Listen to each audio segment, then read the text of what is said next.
For January 29th, 2016, we talk about the possibility of Her Story 2, The Magic Circle, and we interview the lead developer of Fenix Furia.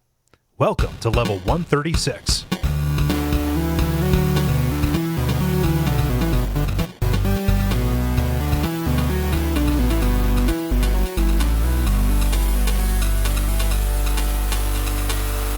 My name is Cole Ross. I'm Dennis Furia. I'm David Maismith.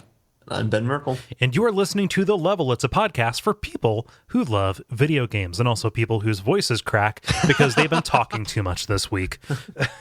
I think that's like 3 episodes in a row that we've messed up the intro in some way. They didn't hear that last time. I edited that one out because I was too embarrassed. Yeah. Now they do. No, I told you when I flubbed it, I was like, you know what? I can't do this 2 weeks in a row. I remember that now. Yes. Yeah. You have standards here. Now you can imagine what happened last week. Yes. Sorry to put you on breeze. It's fine. Oh man, I don't know. Like, there's not enough a lot to bring up in terms of weird banter. Anybody have any anecdotes over the past week? Yeah, we're so warmed up from doing the interview that it's just like. Dennis, we don't want to break the illusion. We don't want to tell them that we record stuff out of order so we don't bring guests on. Don't we say it every episode that we do that? Maybe. I don't know. I think we should actually do the segments out of order in order to make it even more confusing and make more work for Cole. Like that. Every week's like Memento. Like that one episode of Laverne and Shirley or Seinfeld. Yeah. Huh. Yeah, but we won't put it out of order in the order that we recorded it. We'll do another order. Mm-hmm. So I believe we are obligated to start with the grind first. But I digress. See, if I wasn't so worried about there being sensitive information in some of those, and just in the things we say in between sections and such, I would actually just take, as part of a backer blog, say, hey, at the end of a recording session for The Level or any of our shows, really, here's like just the raw, all of it at one go. No edits, no anything. That'd be interesting. Have you done that with any of the other shows? No, I haven't done that. Like I've done edit tours, but it's always either sped up as I'm doing the edits. Oh, I did one for The Level as I was editing in real time, but like never in a way that people could listen to. I mean, like, it'd just be garbage. Like, hey, listen to this garbage in order to see, like, it might be more enlightening to see what I do cut out, just instead of deleting everything, drag it to the end of the track and just have it be just this cavalcade. Like, it would just be us warming up for about 15 minutes. And then Yeah. Yeah. Too bad. Can't be a title. I don't know how we would romanize that, but as part of the Galaxy of Heroes game that I talked about last week, there is a sand person in it that is like a boss character, and its name is just U's and R's and apostrophes. So, it's the Lovecraft approach. Yeah. Nice. Am I the only one? I'm sorry, I'm about to tangent. That, like, whenever I drink like elderflower, like soda or something, feels like this should be some sort of like Lovecraftian drink. No, I think that. Are you talking about? You're not just drinking the elderflower liqueur, are you? Because like the bottle that comes in is pretty goofy. It's got a weird shape, but like I would think like drinking elderflower cordial or whatever would be more like Redwall. Well, true. Oh, Elder, like Eldritch. I gotcha. Yeah. That's Okay. Yeah, I was thinking more Redwall. I can see where you're going with that. Yeah. A long time. It's like my childhood. Yeah, I imagine, you know what I think we would find if we went back to a Redwall? A lot of racism. Like, oh, wait, the Badgers are totally an allegory for something. Womp, womp. So we have a bit of a show for you. We're going to do a little bit of a brief, and I'm probably going to usher us along through that. But we've got, as kind of the main portion here, we are joined by Eduardo Ramirez, the developer of Fenix Furia, Rage. Say it right. Yeah. Say it the good way. Seriously. You lean into that in the interview too, don't you? Yeah, I might gush a little bit. I have to say thank you to I think it was Phil Holmes who pointed out on Twitter that this game existed, and kind of like required by fate that I set up this interview. So yeah, it's like you found your game doppelganger, your doppelganger. Nice. And then after that interview with that developer, Eduardo, that developer, we've got our usual grind section. But let's get started with the brief, where we talk about things that are happening in the world of video games around us. Does anybody want to go first? I got a brief. Go for it, man. Brief for the better. It's a brief meta brief, but Sony is having an Everyday Heroes contest, which is a contest that happens in the Life is Strange video game. And so it's just a photo contest to submit a photo of what is a quote-unquote everyday hero. And so it's open to interpretation. So it's kind of interesting to see an event that's in the game play out in real life. But whoever wins it wins a cash prize of $10,000. Oh, wow. Yeah. So is it like a screenshot contest, or how does this articulate? It says it's just a photo contest that focuses on ordinary people doing extraordinary things. So I think it's photography. I think it's open to interpretation what medium of photography, but so perhaps screenshots could do. But at least in the game, they do it mostly through Polaroids or other forms of photography, like more current. Wait, when does this game take place? In current times. They just do it because Polaroids are cool, maybe. I don't know. Yeah, it's a I know hipster nothing about thing. photography. Yeah. No, it's a hipster thing to take pictures with Polaroid, like with instant film. Huh. Yeah. So I don't understand how Life is Strange is involved if it's a photography contest. So that's a contest that's within the game because the main character is in photography school. Okay. Huh. Yeah. Oh, so they named the contest after the contest that the character in the game? Yes, like this is literally the same contest that is in the game that she's trying to do. Okay, there we go. So it's like it's a themed photography contest that is meant to play into the Life is. Okay, there we go. Sorry if I'm being dense. I just wanted to make sure. Life is Strange is now an ARG. Yeah. Huh. Well, that's cool. I've man, you saying that game is like 20 hours long really scared me off of jumping into it. Oh well. No, but that's pretty cool. I have a brief one as well, and this is more of just like a historical notes kind of thing. It's been confirmed in a huge Huffington Post article that Michael Jackson was involved with the soundtrack of Sonic 3 and Knuckles. So this has been a very poorly kept secret / kind of urban legends. Mostly borne out by rumors and magazine articles at the time, and also like a lot of similarities between different tracks in the game and different Michael Jackson tracks. And it came out that because of two reasons, his name was taken off of it. The first reason being Michael Jackson was not happy with the compressed audio, so they made these kind of like lush, rich compositions, and then in order to fit those onto a cart and feed those through the Genesis sound chip, they had to really compress them. He was like, "Yeah, this isn't really my music anymore, so I'm just going to dip." And then that was right around the same time that some of the first, or at least the most high-profile, sexual assault and molestation charges came out. So Sega was like, "You know what? This is probably pretty good." But yes, not all of the tracks were altered substantially, and so we can put this to rest, 23 years later, that Michael Jackson was involved in Sonic 3 and Knuckles. That's pretty cool. I can rest easy at night now. Yeah, no, just pacing the walls, man. I can't. I need this. By the way, I can't. Somehow. Yeah, I'm more impressed that you were pacing on walls. I mean, I know. That's an achievement. That's how topsy-turvy things were in my mind, David. Okay? I had that sounds bad. Pictures in red strings strung up everywhere. Yeah, it's my wall full of crazy. See, I never got that. Like what is the deal with like the string and like connecting like newspaper? Like what does the string accomplish? So I'm sure there's a root in fact, like maybe that did happen. I'm also pretty sure that it is, kind of entered into the realm of like, this is visual shorthand for this is a person who is either mentally unsound or obsessed. Sure.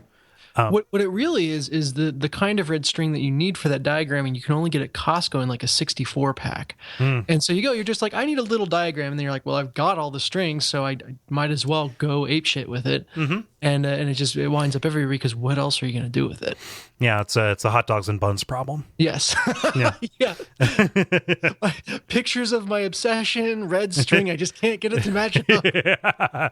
Yeah, so I wanted to make a jaunty kite string for my son, and that led right away to trying to connect the Build-A-Bear group with the Build-A-Bear group.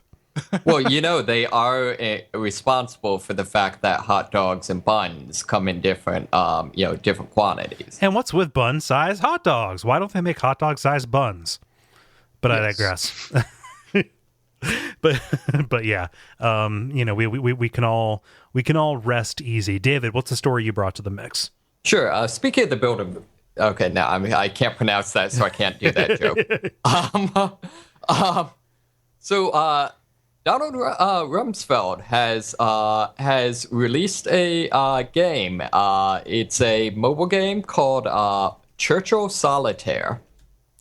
So apparently Winston Churchill created a version of Solitaire that is just unreasonably difficult and complex. So it's played with two complete decks of cards. I believe instead of having one row of cards, you have 10. Holy shit. Oh boy. And it's like the top row of cards you can't move freely, like you can only move in certain situations. And apparently the end result is the game's just very, very difficult. And apparently whereas Solitaire is to a significant degree kind of a mechanical path, apparently this is much more like any move you make will very directly keep you from making other moves you would have wanted to make and those sorts of things. So apparently it draws in a lot more strategy. Interesting. So like Solitaire, especially if you're playing like Vegas style, is highly dependent on just the order in which you draw cards. Right. And so I'm curious if this is harder just in that you have to draw more perfectly, or if there is a heightened element of skill to it. See, I mean, I haven't seen anything that's just like straight up laid out the rules of it in any of the things I've read. Apparently, partially because it is very complicated, but they all seem to emphasize at least the idea that it's very strategic. So, nice.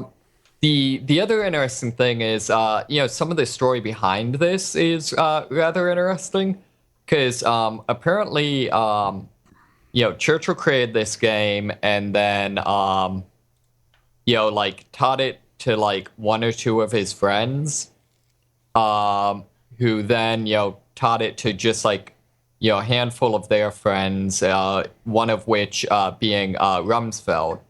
And so at this point, literally like, 10, 20, 30 people in the entire world knew how to play this game. But before this game was published. Right, before it was published. So there's a certain degree to some of the motivation of this was actually kind of a pseudo-historical thing. I was just kind of like, hey, here's this weird thing that was born of a fascinating man's obsession. So we want to make sure that this doesn't die with all the people who we taught it to. Right, exactly. Huh. Exactly. The other thing I've got to say about this story is I feel like, particularly if, I feel like it's you need to do yourself a favor and read some of like the interviews and articles on this, just because like Rumsfeld's commentary on it is just adorable. Like just the degree to which he is obviously just thrilled to be doing this. Like just like the there's like sentences where he's just explaining how like amazing it is that like this is the first time in history where it would be possible for someone to play this sort of game on like a mobile device. And like stuff like that. Like, does he ever say tighten up the graphics on level 3? Well, no, and that's the I think my favorite part is apparently he has no coding ability, stuff like that. So and being used to the way things work running the Pentagon, he managed the product. Apparently, actually had a very direct hand in managing it, but predominantly via sending out just hundreds of memos. I really love the I want to quote from the Wall Street Journal's story. They say, as a result, Churchill Solitaire is likely the only video game developed by an 83-year-old man using a dictaphone to record memos for the programmers. Wow. So so it's I don't know, just all the way around, it's kind of a fascinating process, just kind of a fascinating artifact. Mm-hmm. And most of the things I've heard about this seem to be pretty positive about the actual gameplay. Nice. Huh. Well, I imagine like a lot of tabletop or card games, having a computerized version just helps you get into it even faster, especially with how bug nuts crazy this sounds like it is. Yeah, they actually talked a lot about, spending a lot of time, trying to make it accessible. Mm-hmm. In terms of, the pay to play or freemium element of it is paying for hints, which I think is kind of funny. You want to feel like a real bitch? I love the way they somehow manage to like nail, like, on the one hand making the freemium entirely harmless, but on the other hand still making it pay to win. Pay to win faster. Right. Well, I'm curious. Go ahead. I think it's good that the front man's an 83-year-old because it's like, I'll give him a tip, no problem. Like, he needs this. No, he does. I know he doesn't, but you know what I mean. I just you know what? My personal opinions of Donald Rumsfeld have nothing to do with this. Yeah. But I mean, just you're definitely right though, Ben. Like, just playing in, like, he's super enthusiastic about preserving this very obscure aspect of Winston Churchill's life. So like, you know what? It doesn't matter. It's a cool thing. Yeah, no, this is I will admit I wrote off this story when I saw it because I was like, well, that's weird. But thank you for bringing this to us, David. I read the headline that an 83-year-old made an app, and I was like, oh, that's cool. That's really cool. But I had no idea it was Donald Rumsfeld. Yeah. Huh. Let's see here. And then Dennis, what's your story? Yeah, I'll round us out with a story that her story is getting a spiritual successor. So it's confirmed by Sam Barlow, who's the guy who designed the first game, that he is working on a second game. Is it called History? It's called Her Story 2 right now, which is confusing because there's actually no direct connection to Her Story. Her Story 2, Story Harder. Yeah. Electric Boogaloo. But yeah, so this is great to hear. I mean, this is, if you haven't played this game, you absolutely should. It's delightful and completely refreshing. In a game that, in a year that has a lot of delightful and refreshing games, this one stands out. So it's good to see that this one succeeded well enough that he's working on a second one. It's going to be FMV style, just like Her Story was, and kind of hew close to a lot of the things that people liked about the first game, even though it's not going to share any story beats. Yeah, I kind of wonder, like, if he's going to reach this economy of scale, because I have to imagine there are a bunch of like problems about how to make problems that are inherent with making this kind of game that he solved, that now he can actually like take a better second crack at it. Like how to dole out the information is now almost algorithmic. I mean, not like algorithmic, but just like figuring out how to structure it. Like, I'm sure that, so this has to be something where he laid out the script entirely in a flowchart. Oh, sure. Like all of that process that goes into, writing the entire script and then filming this and putting it together. Like, it just kind of seems like this is a really smart thing to do, especially because the hook was so...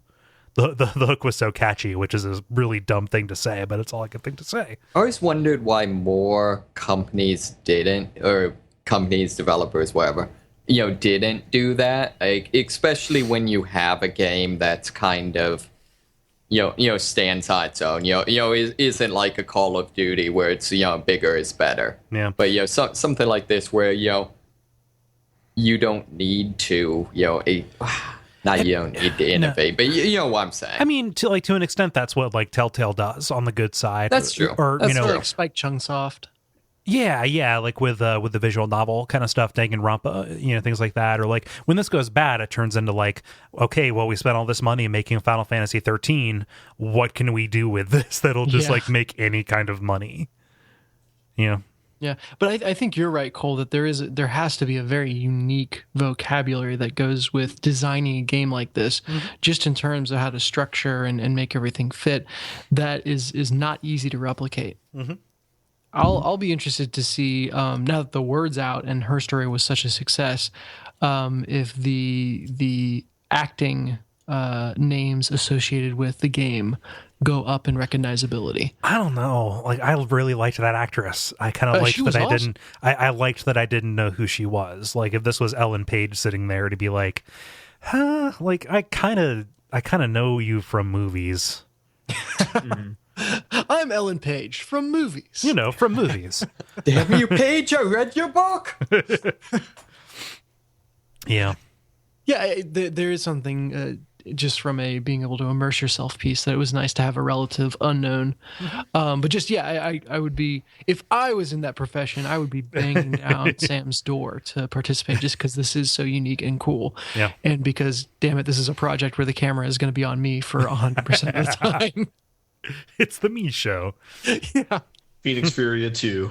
It'll just be all videos of you, Dennis. I am available. I'm happy to book that.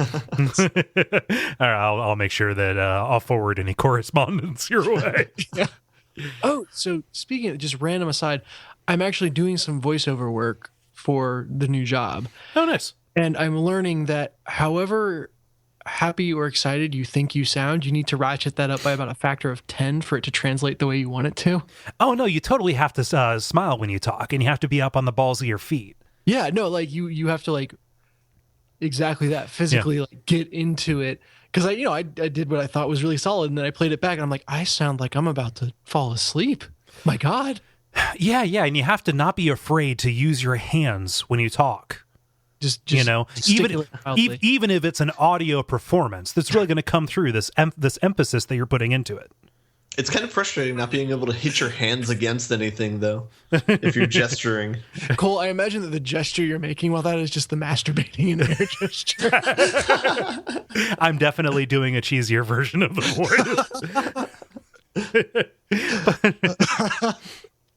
But no, it's super rewarding work if you can get it. Good stuff. Now Cole's just flicking off the microphones when he talks. Okay. Oh, not flicking the microphone, flicking off. I totally misunderstood you. A subtle difference there. Mm-hmm. Cool. Or not so subtle difference. But yeah, so that's my story, is that we're going to get more Her Story-esque games in the future, which is a good thing. Yeah. Bonus round. Now it is time for the bonus round, where Dennis has so kindly arranged another developer interview like we talked about at the beginning of the episode. Yeah, this is Eduardo Ramirez, who is the founder and CEO and sole actual game developer programmer guy at Green Lava Studios. And they're working on a game that was called Phoenix Rage, but got an amazing makeover to be called Fenix Furia. Just inspired. Yeah. So we're going to cut to that audio. We'll be back afterwards to talk about what we have been playing. I will put a disclaimer here. There are a couple of crackles in the audio that I tried to edit out, but some of them are probably going to sneak through. But it is not going to be too distracting. If you hear it, no, it's only going to last for like a second or more. So Dennis. So we are very fortunate to be joined at this recording session by Eduardo Ramirez, who is the founder and CEO of Green Lava Games. Eduardo, thank you so much for joining us. Hello. Well, thank you for having me here, and thank you for interested in our games. Yeah, no, a couple of the hosts were able to actually play and have some fun with the game, and we'll get into that. But Fenix Furia is quite the game and a lot of fun. Tell us a little bit about where you're calling from, where you're located. Well, I'm calling from Costa Rica. We're located in the main city, so I'm from the city, which is kind of almost like a joke. Very cool. And what's the game development scene like in Costa Rica? Is there a lot of development going on, or is there much of a scene, or are you kind of the gaming scene out there? Well, there are a few people making games. They're starting to make teams. In our case, we're one of the first making this kind of approach on international market. Mm-hmm. Mm-hmm. But yeah, we're starting. There's no much of a industry here. Sure. The companies in Costa Rica still think that making a game will cost like $500, something like that. Oh, okay. So yeah, it's a different scenario here. Nice. So what inspired you to start a gaming studio, and what was that like? Well, that was 5 years ago. Wow. Yeah, that was because I made this game about butterflies, which you make the life cycle of a butterfly, and you win the game by mating, and then having sex with another butterfly. That's kind of that was like something that I really enjoyed, and then I push over this. On studying more about game development, and that's the start of the studio. Was it hard getting other people to join up with you, or were other people interested in doing it as well?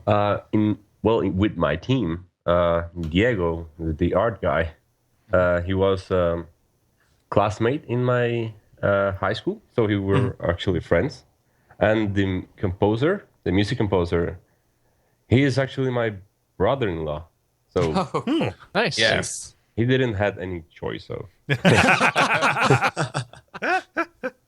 so did Diego, did he do both the pixel art in the actual gameplay as well as the more illustrations in like the cutscenes? Diego made all the assets, the pixel art. Mm-hmm. Sure. On gameplay wise, I made all the gameplay. I am the game designer, and Diego made the storyboards. So. Oh, okay. Yeah, actually, in the game, everything is. It's not a video file. It's something we program in an engine. So it feels like cool. cinematics, but it's not. Interesting. What language did you program in? The game is made in GameMaker, the GameMaker Studio. Mm-hmm. So it's with the scripting language GameMaker has in the engine. So it's not. That's something easy to learn, but it's just code. Yeah. It's still a lot of work. Yeah.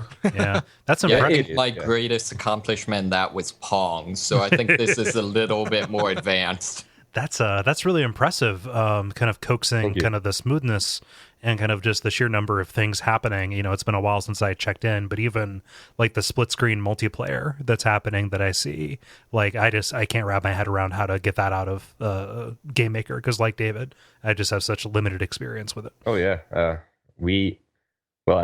have been working with the GameMaker since 2010. So yeah, I have some experience with that, and I discovered the split screen. I discovered that you can make several views in Game Maker last year. So a year ago, actually. Then I was like, yeah, I could try to make a 2-player mode, and now it's done. Yeah, congratulations on that. Yeah. And is that specifically for PlayStation 4? It's for console, for PlayStation 4 and Xbox One. Okay. For now, yeah, we're still deciding on what will happen with this mode on console and PC. So can you kind of give me the elevator pitch, just kind of the short summary of what Fenix Furia is about, and kind of what kind of game it is, just for our listeners who may not be up to speed on it. So you want me to make the pitch? That's so hard because all right, it's a fast-paced game platformer with unlimited jumping, unlimited dash, and cookies. That's it. Especially cookies. Yes. Without cookies, the whole thing falls apart. I don't know if you saw what we made with the cookies. Yeah, we kind of joked when we were playing it that we described it as being like Flappy Meat Boy, because some of the movement kind of reminds of Flappy Boy, but we tended to have like 50 plus deaths per level, just like Meat Boy. Yeah. It looks like, and it plays a little bit like a bullet hell platformer, if that makes any sense. It's a floppy platformer. That's what I can say. Yeah. But yeah, it was heavily inspired in Super Meat Boy. So that's the reason some people are comparing the game directly to that game, and it's natural, I guess. Sure. Were there any other games that you took inspiration from, or were there any games that you intentionally tried to be not like? I can say that we inspired on, this TV show from the 90s called SWAT Cats? Okay. Yeah, I remember that. Yes, I do. Yeah, so the art style, if you see T-Bone smile, you will see a Phoenix smile. So some sort of yeah. So we wanted to have that kind of style or feel. So yeah, it's not a game, but it's another source of inspiration. So speaking of the feel, we talk a lot on this show about the feel of jumping in a platformer or the feel of movement in a game. Can you talk about how much you tweaked the movement and the way it felt as you were developing the game, or was it kind of set from the start? It has a long story, actually. There's this game called Phoenix Box. Okay. In Google Play. It's like a prototype, and we learn a lot from that game. We made the unlimited jumping, and with that prototype, we spent like just 2 months working on how the dash feels and how the collision, the collision box feels. So that that's a lot of tweaking. Yeah, it took us a lot of time. And still, after launch on Steam, we made more tweaks because we got real data and feedback from the players. So, yeah, it's important to say that the console version will have even a more polished game feel. What sort of things have you been working on for the console version in terms of the feel? We changed a lot of levels because we spent a lot of time seeing people playing the game in YouTube. So maybe 25% of the levels were completely changed, and also the collide box also changed. It will be a little bit more smaller. Yeah, that's actually something I noticed a little bit. Is there were occasional times, not real often, but occasional times where it seemed like I kind of brushed something, and Yeah, that makes sense.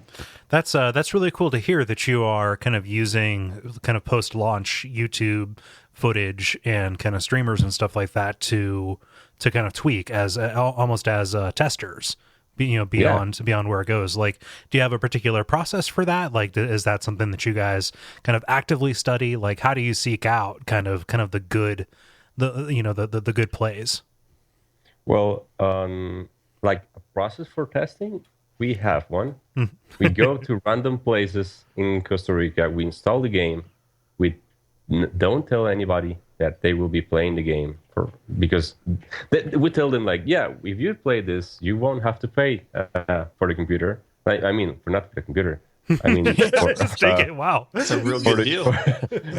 Yeah.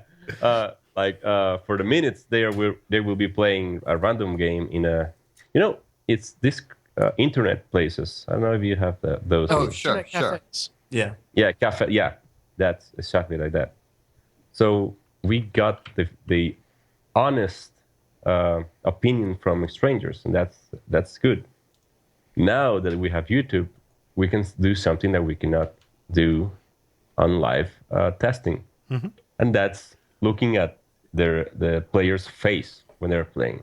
Oh wow! Because we can see reactions on how they are, what they think about the game, and if they're happy, if they are having some much struggles, passing a specific level. So that's really cool. That's really clever. So the game seems really prone to speed running. Just like there's a lot of ability to perfect your movement in a level and go faster.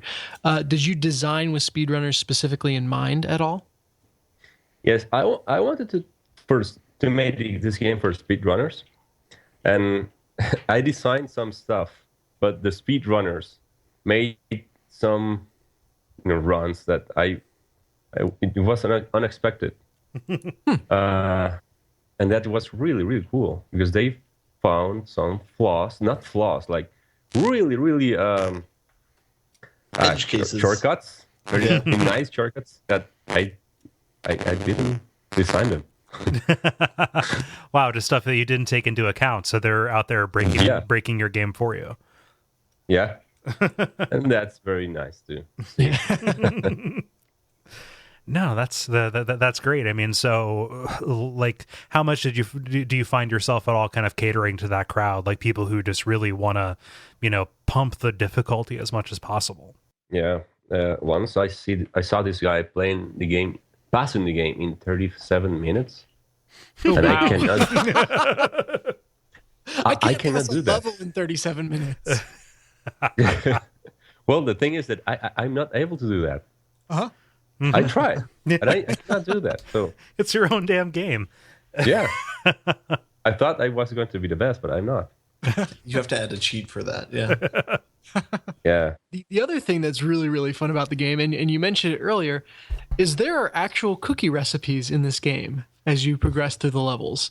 Which is super fun, and I haven't gotten a chance to actually try them yet, but I'm excited to.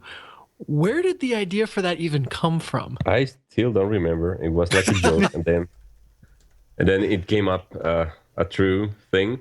And the cool thing is that Diego's sister, she's a pastry chef.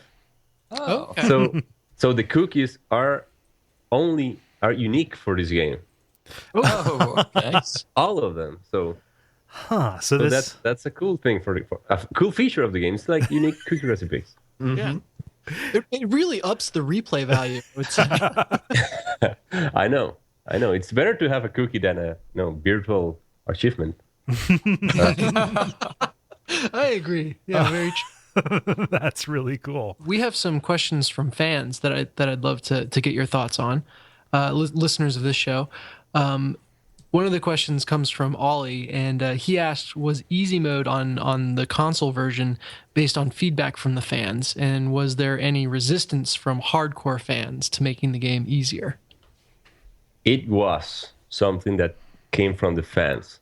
They were asking, like, some people were saying that it was too hard. So the balance was to make an easy mode where you will get one hit, but you cannot make speedruns with that in that mode. So the hardcore players will keep the same thing. We're not giving something for free. And also with the cookies, now if you play with in easy mode, you are not able to get golden cookies, and that's only for the original mode, rage mode. It actually gives you vegetable recipes. What? Vegetable? Like carrots and broccoli and Oh, tomatoes. Instead of cookies, you get health food. Right?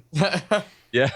Yeah. Yeah, like a soup or something like that. Yeah. Although that could be tasty. You never know. Yeah, you know. Yeah, we had Eric ask if there was any story behind why the second character in the console version of the game is undead.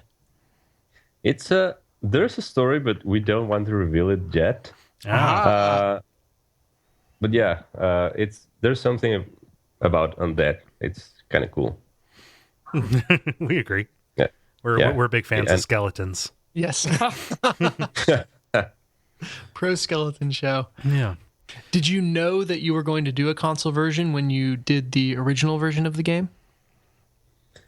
Well, no. To be honest, this is our first time on consoles. Mm-hmm. And when Sony and Microsoft approached us, we were shocked because our goal was to be on Steam, sure. and that's it. And now we have a new goal. So yeah, and actually we were very excited about that. And how has it been porting from PC to console? Has that been difficult or easy? Straightforward in some cases, but sometimes I get stuck.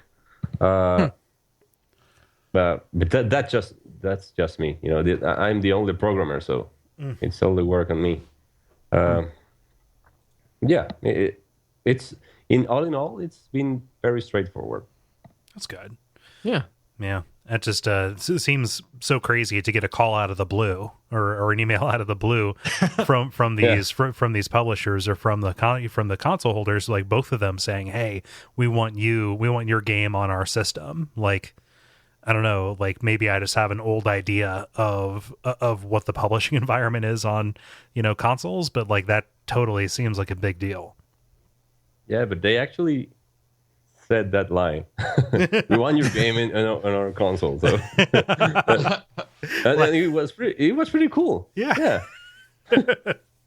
For sure. Yeah. We were very happy. I would be totally remiss if I didn't at least ask about it, because with the change to consoles comes a serious upgrade to the name of the game. I just want to congratulate you on finding an amazing name. I think Furia is top notch. Thank you. But what's the story behind the name change? Well, we received a random cease and desist letter. Oh no! From yeah, from a big corporation in the US, so in a game industry. So that was the reason. And since if we go to battle, with against that company, I'm pretty sure I will go out of funds. Yeah. And also, it will take me forever because it was made with the Costa Rican law. Oh gosh, they got a firm, a law firm here in Costa Rica. They're so big, so they made that. And if I go to court, it could take me years to solve this. So we wanted to just move forward with this and take the shot. Yeah, I mean that makes sense. I think that's probably a good decision to stick around to fight another day, at least in terms of developing another game. But that's terrible that you just kind of got steamrolled. Yeah, it was. Yeah. Huh. As kind of a final question, we always talk about what we've been playing on the show. So, what games have you been playing recently, and are there any that you would recommend to listeners? Okay, so I'm playing with my girlfriend this game called Slender: The Arrival. Oh yeah. I'm not sure if that was a mistake or not. And it is pretty. It's pretty scary. I don't know, you guys, if you have played that game. But Yes, I have. you should. Yeah, if you want to have a bad time with nightmares for a week, then you should play that game. Did you go all the way and play it with the sound up and with the lights down? Yeah, that was my biggest mistake. do you play a lot of scary games? Silent Hill. I love Silent Hill and Resident Evil. But yeah, that was my young me, like 7 years ago. Now playing that, it's different. I don't know. Do you do a lot of couch co-op with your girlfriend? Yeah, there's this game called Lovers in a Dangerous Space-Time. Oh yeah. Yeah, you're manning a spaceship. Game for playing with your girlfriend. I remember seeing that. It's on. I think it's only on PC. It might be on Mac now. I don't know. It's an Xbox One. Oh well, there. That's why I haven't played it. Yeah. I remember I met, I believe it's called, the guy Jamie. Yeah.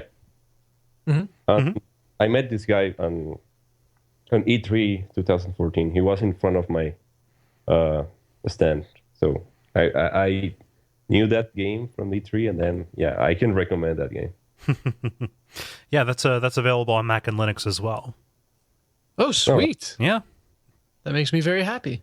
Yeah, Dennis and his wife, they play a lot of co-op games. That's why we're very curious about this. Oh yeah. So we do all the Rayman games, and we're currently working our way through Diablo 3, which is a lot of fun. Oh yeah, I haven't played that yet. Someday I will. It's good. It's nice because it's a longer game. A lot of co-op games tend to be short, unfortunately. So Diablo is one that you can really sink your teeth into. Oh, really? Didn't know that. Mm-hmm. Yeah. Well, thank you so much for taking the time to talk to us. This was a lot of fun, and it was great to learn a bit more about Fenix Furia. Yeah. Yeah. Thank you for all this interview and spreading the word about our work. Yeah. When does the game come out on consoles? Soon. We'll include a link to the website so people can check it out. Yeah. All right. That's cool. Thank you. Hey, thank you. Talk to you later. The grind. Now it is time for the grind, where we talk about the games that we have been playing. Let's see here. Who wants to volunteer to go first? I've got a new one that I can talk about. Go. This is actually fresh from today. I tried Gang Beasts. Yes. The Ragdolly Gumby fighting simulator. That's out on Steam, and it is fantastic. It is a ton of fun. Best party game ever. What do you do in it? So you fight one another? You fight one gang another. beasts. You gang beasts. Yeah, the name should be. Which is funny because when someone was talking about it to me, they introduced it as Game Beasts, and Game Beasts almost makes more sense than Gang Beasts. But I didn't have the heart to correct him on the spot. He was very excited about the game. But basically, the idea is that you are all each player is kind of this blob, Gumby, ragdoll kind of figure. And the controls that you have, humanoid, yeah. The controls that you have are very directly tied to your individual limbs. So you can run around, and then you can grab with your right hand, grab with your left hand. There's one button to raise both hands above your head, and then there's another button dedicated to headbutting. And the entire, you can grab onto anything in the environment, namely other players, and the entirety of the game is trying to knock the other players down with your headbutt, and you're running around, grab them, lift them over your head, and then throw them off something high to take them out. But since it's all so ragdoll driven, and since the controls are so awkward, it basically looks like a bunch of inflatable balloon animals humping each other. It's like my nightmares then. Sold. Yeah, but it's so much fun. And there's kind of this There was definitely an element of skill to it because the people that I was playing with had done it several sessions before and kind of clearly had the edge over me. But I'm horrible at fighting games to begin with. And there were several rounds where I kind of came out ahead just through being able to flop around slightly more effectively than the game. I can't even say fight better. Like you just kind of waddle in their direction and hope things turn out for you. Well, and at least, what I'm seeing, like every fight innately ends up as like this Die Hard-esque moment where like you're attempting to throw someone over, but they have a hold of your arm and are trying to like, pull you off the edge of the skyscraper. And yeah, exactly. And eventually your grip will wear down, but it takes like a full minute. So you can just hang there and be like, let go, no. You're gonna run off the clock. Yes. You're going to kill us both. Swat at each other because it's a great couch co-op game. But it's also super addicting because this was at work. Someone brought it in and was talking about it, so we played. And I was like, okay, I've got 5 minutes, so I'm just gonna hop over, play, and then go back. And like that, it was 20 minutes later. The rounds don't take long at all. Like everyone starts with 3 lives, and when you fall to your death, you lose a life. So that that takes maybe a minute tops per round, and so to lose a life, and so a full round takes like 3 minutes. That didn't make sense. For either everyone to fall to their deaths or to have only one person standing and then things reset takes about a minute. Okay. So then a full game takes about 3 minutes. Yeah. So that it's super fun. I look forward to opportunities to play it again. Nice. Do you just have this set up like, so at work, do you have like a dedicated gaming PC that people are like, yeah, let's hang out? We do, although the person just had on their Mac and they took it off to the conference room and we played it. There are Xbox controllers in the office that we kind of stole and plugged into that. So it was good times. Gang beasts. Gang beasts, yeah. It's so hard to say right. I feel like that's one of those kind of like mush soup titles. No, going from a G, especially if you're enunciating, to a B is really hard because you're going from the back of your mouth to the front of your mouth. So it's gang, and then your tongue has to like rush up to your teeth to get the beasts. Yeah, I'm behind.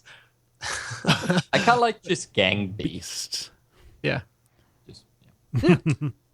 The trailer looks really amazing. It's amazing like how violent you can make it as long as it's like pretty in tone, you know what I mean? Oh yeah, there's a level that you do fighting on top of 2 trucks headed down the roadway, and eventually there are signs that they go under, and you can just kind of pick someone up and hold them up and let the sign take them out. But you have to let go at the right moment, otherwise you get that pull yeah. I think my favorite level that I've done is the window washer one. Oh, the one that's in elevators? Huh? Is it the one that's in elevators? There's one where it's like the like things that they lower. There's 2 of the things you lower down on like the side of a skyscraper to scrub the windows. Okay, yeah. And you can either throw people off or you can also like break the lines. So like half the matches end with just like the lines getting broken and everyone falling to their death. Yeah. I don't think I played that one, but there's a similar one with 2 elevators next to each other that has that same ethos. And you can hold on to the wire after you drop the elevator. Exactly. Although it's kind of hard to tell when you're trying to break the wire which piece of it you're holding on to. So half the time you break it and you're holding onto the wire that just plummets you to your death. So it's Looney Tunes. Yeah, it really, yes. That is a great way to describe it. So it's Russian elevators. Yeah. And I've been playing more Danganronpa 2. I haven't gotten to the first murder yet. It's all still like set up. Oh wow, you're really not that far. No, that is not a week's worth of progress, Dennis. Come on. No. I'm stepping up my game. You can at least maintain yours. That's true. You get weak Furia. Bad showing. I'm getting Fenix Furia. I'm really savoring every moment. But yeah, so I've like I said, I've got it on my nightstand, so I'll play it for a bit before I go to bed. Are any of the characters sticking out to you? I really like the mechanic character. Oh yeah, purple hair, make sharp teeth. Yeah, exactly. And I think I really hope that's actually their name. No, I forget his name because Japanese names don't stick in my mind. Yeah, unfortunately.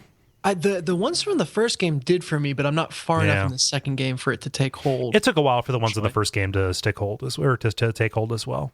Yeah, and I don't know if I could go back and name him now that I've got some distance, but so he, just because he's got such a bright color palette, that sticks out to me, and it made me realize that the rest of the color palettes, in large part, are pretty drab in both the first and the second game. Really, I thought the second one was like kind of borderline like Miami Vice. For the locations, yes. At least much more so than the first game. For the characters, not as much. Like you've got the mechanic, the ultimate mechanic, but even then, like the ultimate hamster breeder, which is a thing. He's got like a purple scarf, but still dresses kind of drab. The master swordsman is all in black. Yeah. Just there's not a ton of bright colors. I really hope you eventually get to a murder where someone just gets sworded to death. Oh, I guarantee you that will play in some way. That's not even a spoiler. Like, yeah, if there's a master swordsman above the mantle in Act 1, Chekhov's swordsman. Yeah. If. But yeah, so not much to report on that. Still enjoying it though. Cool. And that's me. Nice. Let's see here. David, how about you? Sure. I've actually been, I picked up Saints Row 4 again. So I played it a little bit. I think actually predominantly when it periodically had free weekends on Steam. And sort of bounced off of it. I think just I played 3-2 recently, so it was a little too samey. Mm-hmm. But I picked up on the I guess the winter sale or whatever, and I am really enjoying it. Yeah. So to differentiate this from 3, 4 is the one where you are running around with crackdown powers inside of a computer simulation. Yes, exactly. I think a lot of it is I feel like it's sort of coming back to it, and like, you know, having spent like, you know, like $10 on it or whatever, it was very much I didn't care how I played it, if that makes sense. So I did much more just like whatever. If I felt like doing something, doing it. Mm-hmm. So in particular, I really like, I feel like the weapons, they do a really good job of, you know, providing you some cool weapons to play with. I before each fight, I feel like I'm some like, I don't know, the uber violent equivalent of some like rich guy out golfing, like, yes, I believe today I will use the shotgun. Bring me the pump action, Jeeves. I just like the idea of a caddy for weapons. Yeah, the weapon caddy. You're downrange on this one, and the wind is high, so I'm pretty sure that was probably a thing like in a Hot Shots movie or something. Yeah. Oh, yeah, sure. But yeah, I don't know for sure. It just seems like something that would happen. Yeah. So it's very much like I'll do like, oh, this fight I'm going to see if I can just use like this superpower, or in particular they really double down on they give you a lot of alien weapons that are just completely over the top. Yeah, like energy weapon kind of things.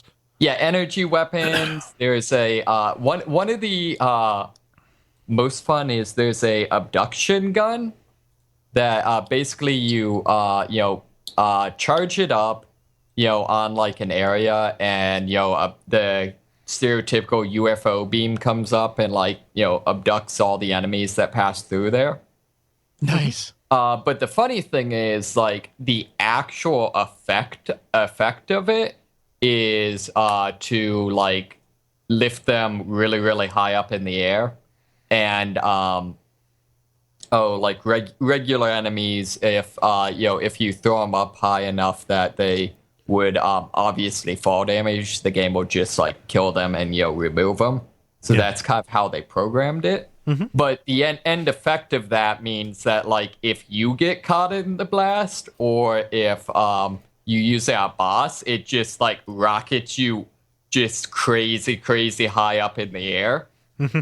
And like there's no fall damage for you, so it's just, I don't know, it's just kind of silly. It's a fun gun. Yeah.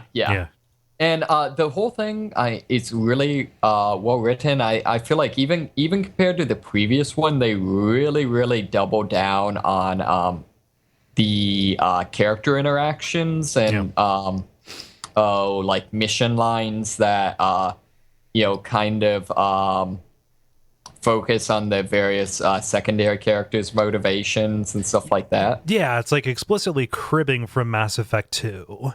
Yeah. In that regard, which I really appreciated when I played it. Yes. Also in the option to perhaps inappropriately attempt to romance all of your crew. Any and all of them. Like, is my character walking up to Kinsey and then with Nolan North's voice, "Hey, Kinsey, want to fuck?" Yeah. I think my favorite pickup for Why the Others is I'm looking for rough sex and Kinsey fucking terrifies me. I forget. Can you romance Keith David? You can't. Damn it! But it's a number of them you can't, and usually those are even better. Yeah. I just like the idea of rating Sex by Kinsey's. Like, how was it? Well, I'd give it 2 Kinseys. As though there is some kind of Kinsey scale. Yes. But yes, yeah. So, I know. Another highlight, like for me, I really enjoy the kind of the main big bad, the alien overlord. Yeah, Zinyak or whatever. Yeah. Has some like. Overall, I can remember an alien name, but not Japanese people's names. It's Kazuichi Soda is the name of the mechanic from Danganronpa 2. I just want to make sure that I at least call myself out on that. Continue. I'm sorry. Overall, he kind of just says like the generic alien overlord, but just has some really good like. I like their take on like the alien doesn't like understand human culture, because they do a lot of jokes based on that, but being Saints Row, it's much more over the top. So like I think one of my favorites is why they do the whole like you're suddenly inside a retro video game, and it's like adventure game, and you go into a room and there's a pendulum blade over a pit, and a skeleton partially bricked up in a wall, and a raven, and behold humanity's greatest fears as illustrated by Edgar Allan Poe. I love that kind of take on of not so much the like, oh, aliens don't understand human nature, but more just like, well, he's like a pop culture junkie, and right. And I love that the last straw for Pierce and Shanti or whatever. You're driving around as a crew, and you're singing along to Bismarcky, like you got what I need, and then Zinyak cuts in and starts doing his own, and that's the last straw, because you do not mess with the Bismarcky sing along. Yeah, that was a funny joke in that game I played 3 years ago. That's like 90% of this episode or of this podcast. Yep. Continue. Yeah. So that's actually the main of it. Although, are we going to talk at all about like the actual playing of Fenix Furia? We can here. We kind of brushed over it in the interview. Yeah, I was just thinking, like, in the interview, we don't actually talk about, like, the core gameplay all that much. So, Yeah. I don't know. Maybe once we get to Dennis, we can tag team that. Yeah. Flappy meat. We covered it. Flappy meat. There we go. Yeah, 'cause that doesn't sound like, No, that is a terrible phrase that I hope we never say again. Huh. So yeah, let's see here. Ben, how about you? So I got two pretty good ones. One continuing from last week, still playing it Until Dawn. I've gotten to pretty scary part. So, Oh, it pooked you? well, I mean, I'll keep playing it, but like, so they call like the choice system in the game the butterfly effect. Okay. To make it sound cool. But your butterflies came home to roost. About it. Well, yeah. So one of the things that they do is they forecast some of the choices that you make, and so on one of the menu screens, there's I think something like maybe 20 different butterflies, and like there will be a title for it, like "Man's Best Friend" or like "Who Gets the Gun" or something like that. Mm-hmm. And when you get to the actual event, you'll be like, "Oh, okay, this is what they're talking about," and I have a choice, and I can do one thing or another. And so it'll record what choice you made, and like it'll be like a ... sort of thing, and then eventually it'll say what the payoff is of it, of like, then this person did this because of what you've done.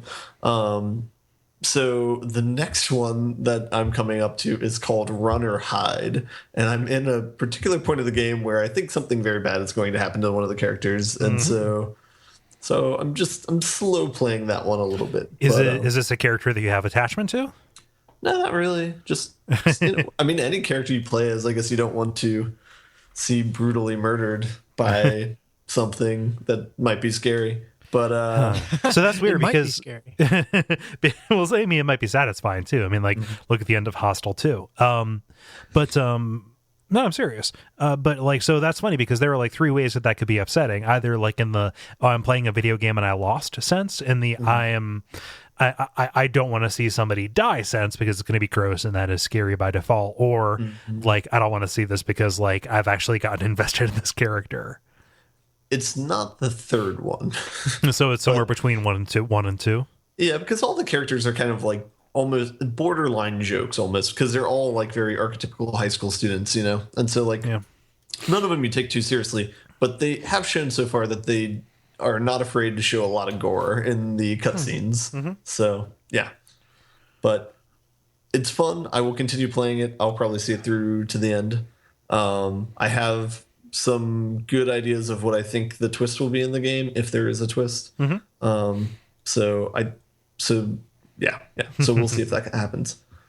Other game I want to talk about that I'm really excited about is I got The Witness today, which came out today. Shit, yeah, I got The Witness too. Tag team, bro. All right, so I'm like maybe an hour into it or so. I played for like a half hour. I was gonna punt on talking about it, so I will let you give the primer. So I thought about it when I first started playing it. It's like a love child between Myst and something else, but I forget what the something else is.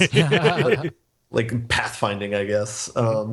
But yeah, I mean, I guess I wasn't completely clear on what the mechanic of the game was before starting it, but it's basically pathfinding, and then there's just subtle little rules about what you need to do with the path, I guess. So I'm only to the point where there are like three kind of puzzles or complications or whatever. Okay. Like, okay, picking the point and like drawing a path from beginning to the end, like no matter what, anything goes. Separating the white squares and the black squares, and then having to hit all of the black dots on the path. And what's great is there's no HUD. They never tell you what these mechanics are. It relies on like the puzzles stepping up and you being able to figure it out.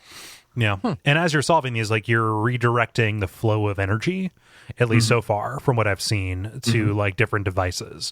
So like they very slowly introduce these elements in both the macro and micro scale to where you are like trying to follow these things and open up doors and stuff. Yeah. Did you get a Myst vibe from it when you played it? Oh yeah, for sure. Like just like what you said about like, oh, you're on this island and there really is no guide for you. Like Myst had Atris telling you about this thing and you had like a note, but like really it was mostly you figuring stuff out yourself. That and kind of like the solitude and mystery and the fact that it's gorgeous. I really think this game looks good. Do you? Yeah, absolutely. Yeah. And it's not necessarily in a super realistic way, right? Like it's stylish. It's stylized. It's very bright and colorful, at least what I've seen so far. I'm going to be curious if they play with that dynamic range a little bit. Mm-hmm. Yeah. Yeah, but it is super pretty. It's yeah. Have you been like tripped up on anything so far?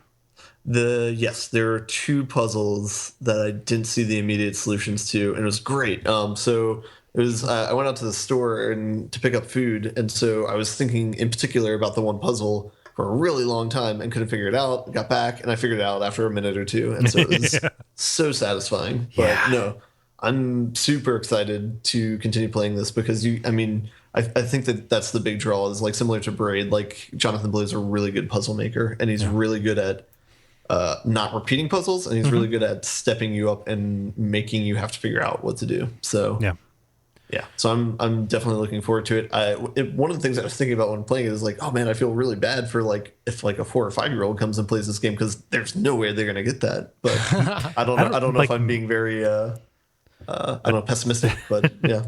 I mean, so it felt like I made note of how he was like introducing stuff, because you start out with the simplest possible path, like here you have the start and then the end, and then like, oh, there are no rules, just finish this out, and then just like it's very slowly introducing that stuff.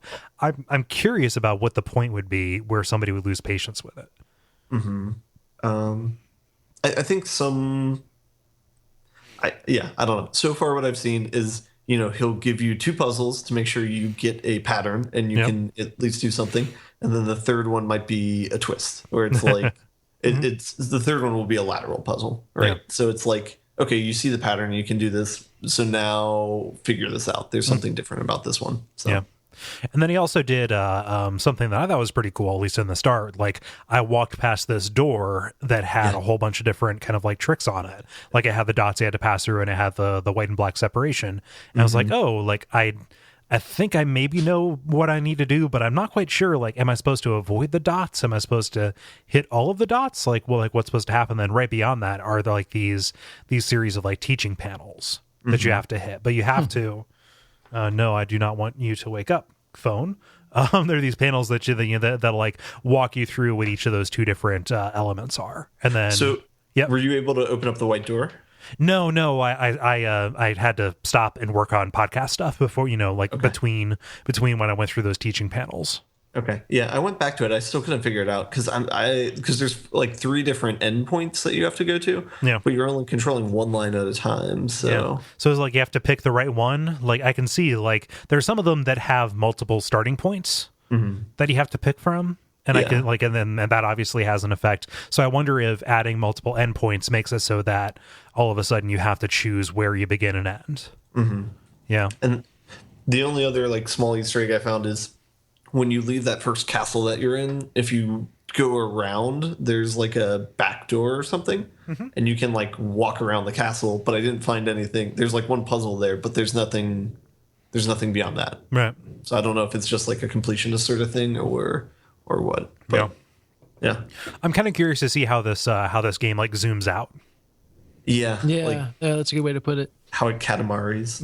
Yeah, a little bit. Because like you start in this tiny little room, like to get out of this cell almost and get into the tunnel. Yeah, you have to solve this puzzle, and then like everything just kind of gets bigger.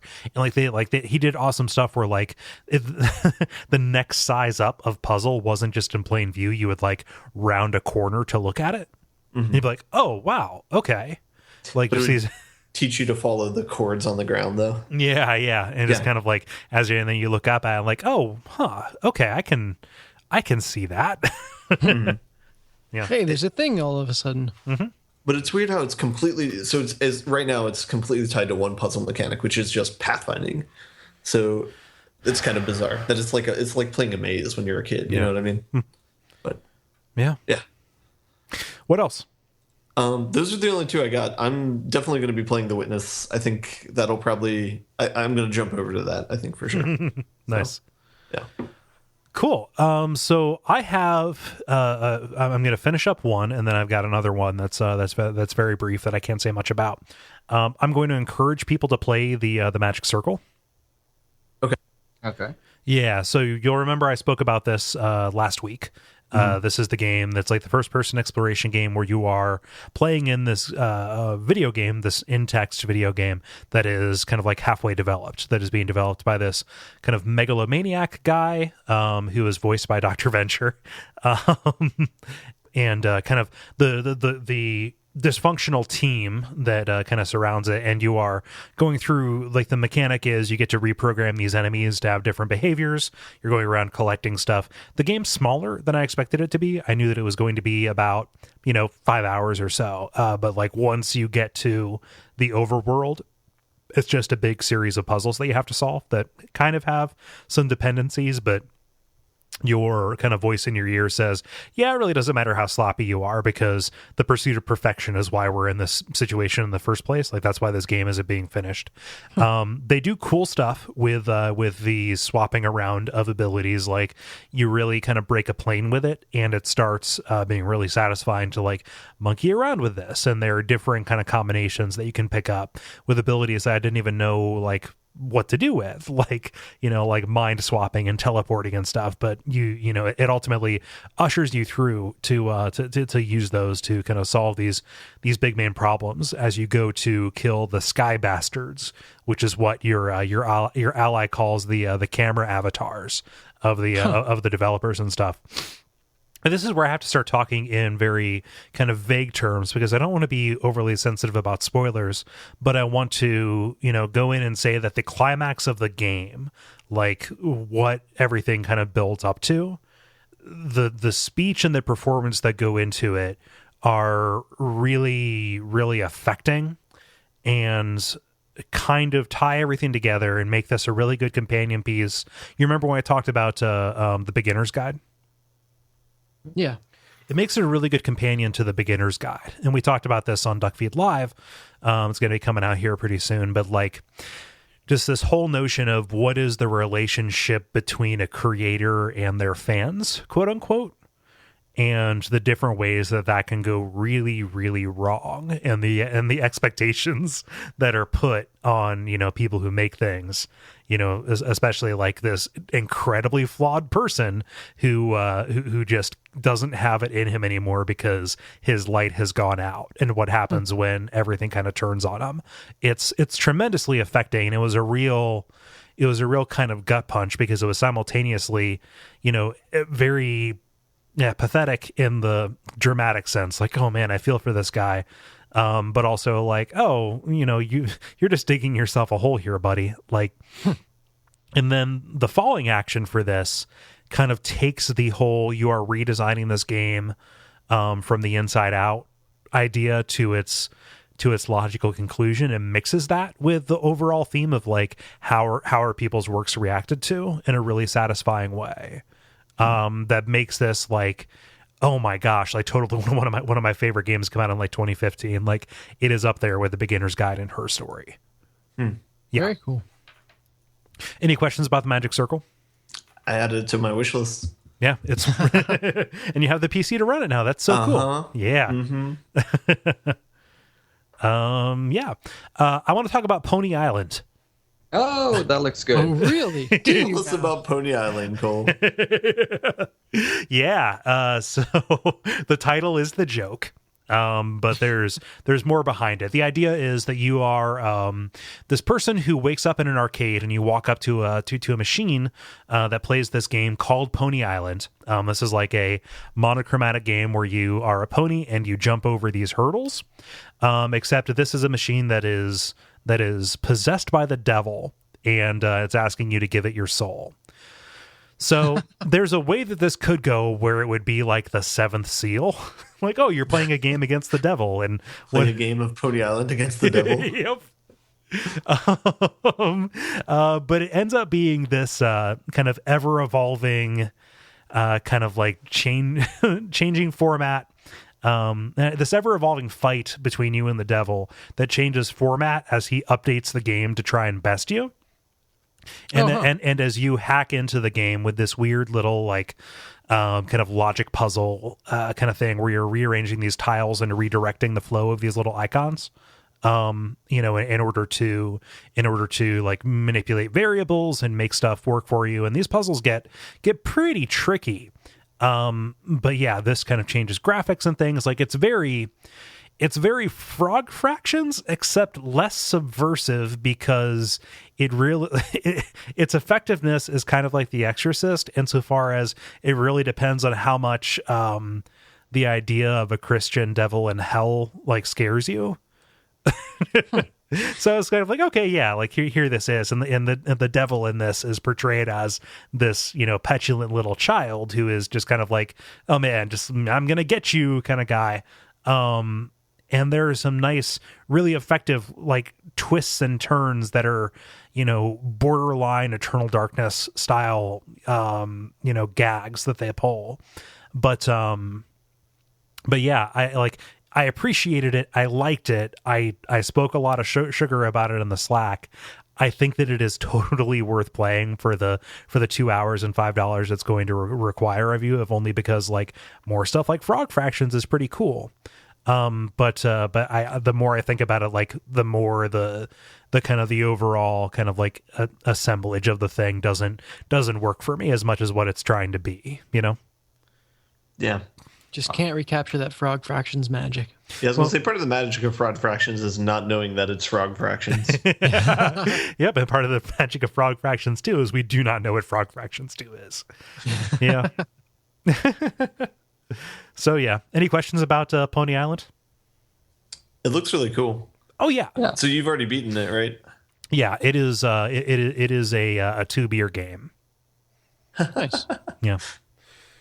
Yeah, I would not discourage anybody from playing it. Like the thematic stuff, you know, your mileage is going to vary. I think that the way that the game evolves to kind of like match you is really clever. And I'm spoiling shit by saying that it evolves to match you, but like it's so hard to tell because like even that one twist, like okay, if they wanted to go full Frog Fractions with this, they would put it up in a place where like this looks like it is an educational game or it is a game for kids, and then the veneer lifts off as you know, as you realize like, oh, there's something weird here. But by the virtue of the fact that it has to be on Steam because this person wisely decided to want to make money off of it, like. Very prudent of them. Yeah, they can't just say, hey, this is a game called Pony Island and it's rated for everybody, because you're going to get a bunch of little kids who want to play a game about ponies on an island chasing off butterflies. Like, and you're also not going to get the people who are looking to get the kind of like fucked up thing that it actually serves you, right? But like, because that is kind of the leading narrative, that there is a twist to this is a thing. It's hard for me to tell where the line is, like what is actually like off limits. I'm not gonna say the exact ways that it tries to trick you, because I really think if you're expecting those to happen, it's going to take away some of the punch.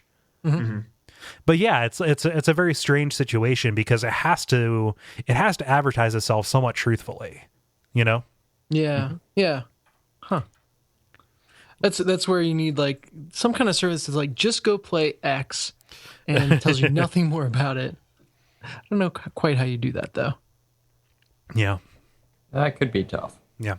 I would still encourage everybody to play it. Like they go to lengths to make it playable. It's one of those weird games that like definitely requires a mouse though, and they very wisely I'm saying the word wisely a lot. I'm sorry.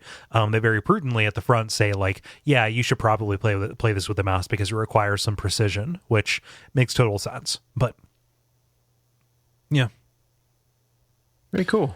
You guys want to button it up? Yeah, I think we're good to go. Cool. Sweet. The credit. And that was level 136.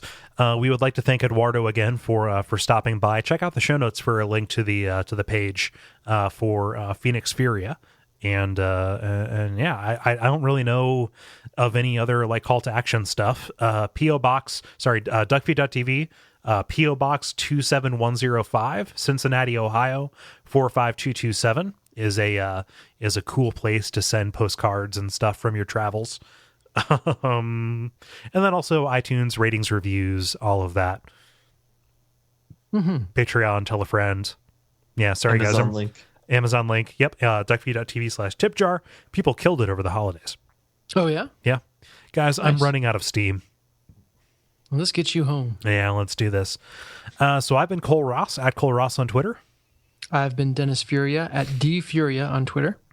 I've been David Mysmith. I'm Mysmith777 on the Twitter. I've been Ben Merkel at Merkelizer on Twitter. And stick around for a title.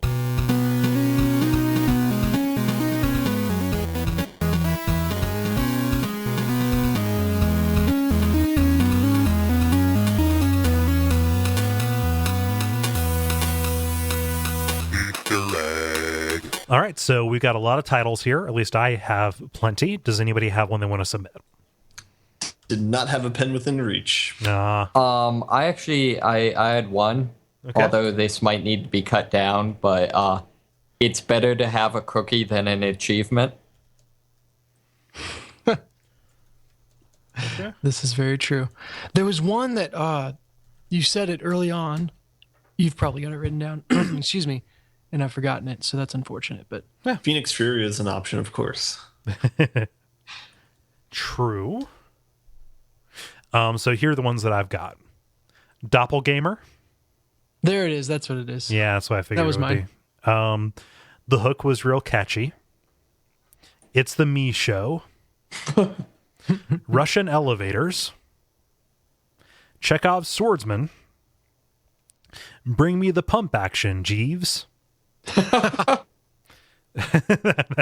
sounds like a vote of confidence. Yeah. Bring me the pump action, Jeeves. I like that one. Okay.